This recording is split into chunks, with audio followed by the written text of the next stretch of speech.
Friendship എപ്പോഴും ഭയങ്കര ഭംഗിയുള്ളതാണ്.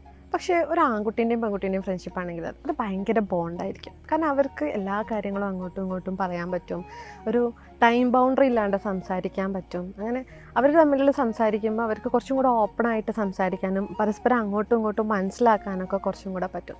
അപ്പോൾ അത് പലപ്പോഴും ഒരു പെൺകുട്ടിക്കായാലും ആൺകുട്ടിയായാലും ഭയങ്കര സപ്പോർട്ടായിരിക്കും അവരുടെ ഒരു ലൈഫിൽ മുന്നോട്ടേക്ക് പോകുമ്പം, കരിയർ വൈസ് ആയാലും പഠിക്കുന്ന സമയത്തായാലും ഒരു ഫ്രണ്ട്ഷിപ്പ് ഭയങ്കര സപ്പോർട്ടീവായിരിക്കും. അത് പക്ഷേ ഇപ്പോഴത്തെ ഒരു കാലത്ത് അതൊരു ബൗണ്ടറി ഇല്ലാത്ത ഒരു, അതായത് ഫ്രണ്ട്ഷിപ്പിനപ്പുറം വേറെ എന്തെങ്കിലുമൊക്കെ പോയിട്ട് അതിൻ്റെ പേര് വരെ മാറിപ്പോയി. ബെസ്റ്റി എന്നുള്ളൊരു പേര് വന്നു. അതായത് ബെസ്റ്റി എന്ന് പറഞ്ഞാൽ ഇപ്പോൾ ഒരു നെഗറ്റീവ് അർത്ഥമാണ് വരുന്നത്. ആ രീതിയിലേക്ക് ഫ്രണ്ട്ഷിപ്പിനെ കൊണ്ടുപോകുന്ന ഒരു സിറ്റുവേഷനിലേക്കായി.